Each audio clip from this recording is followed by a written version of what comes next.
Hello, and I wanted to talk about how to do some pressing for your fabrics if you're maybe at a retreat or don't have an iron accessible or it's not allowed in a classroom that you're in, because I've been in those situations.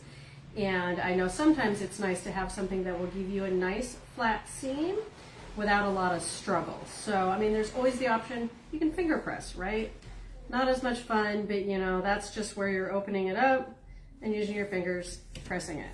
But I have a couple tools here that I wanted to show you that make it easier. So, first one is, this is what's called a fabric fold pen. There is a magical liquid that goes in it, and then it's got this felt tip, and you run it down that seam. And so you're just making that seam damp. And then you can press it. All right, it makes a nice flat seam. These are especially nice if you're doing like foundation paper piecing where you don't want to put heat to your paper. All right. And then there's a newer version. There's the Acorn Easy Press Fabric Treatment. This is kind of what I call the new hotness. Same concept, except don't pull the tip out. But I like this. It actually has two different. So there's the chisel tip and there's actually the rounded. And I'm going to use the chisel. Same thing. They have their magical solution. And you're going to run that pen, make sure it's wet, along that seam before you do your pressing. The magic of the camera. All right, it's the same idea, or you can press it open. If you do, I generally would get both sides because you want that seam to cooperate. So you're going to get that solution, and so if you do an open seam, you can then use your finger and press it.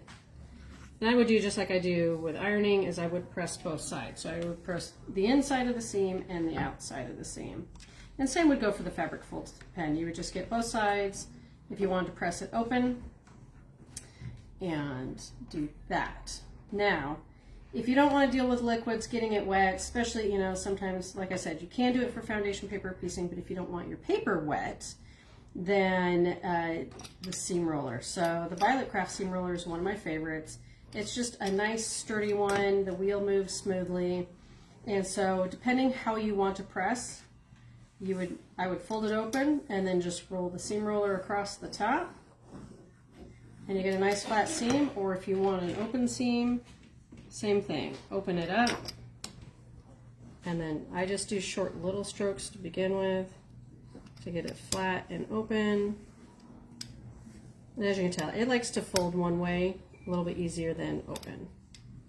So, and then fold it the other way and do. This is my most popular one for foundation paper piecing, just because that way I'm not doing a liquid on the paper, because you know, if you're using the lighter weight like the Carol Doak foundation paper, you don't want it falling apart, starting to shred, any of that kind of stuff. And so this is how I would do it, where I would sew it on that paper, flip it over, press it, you're ready to go. I could keep sewing and going and not have to worry about not having an iron available. So 3 different ways to kind of get a nice flat seam.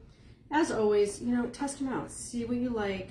But this is a great answer to, you know, if you don't have that iron available, or like power's out. Hey, you can still sew, at least some hand sewing, even if your machine doesn't work, you can do all your pressing. So hopefully this will help you in maybe doing some different techniques when you're in a pinch and don't have that iron accessible. Make sure you are following us on Facebook, Instagram, TikTok, and Pinterest. Yes, and on our newsletter. That's so many social medias. And our newsletter will give you all the latest products and events, plus classes. And we hope you have a lovely day. Keep on stitching.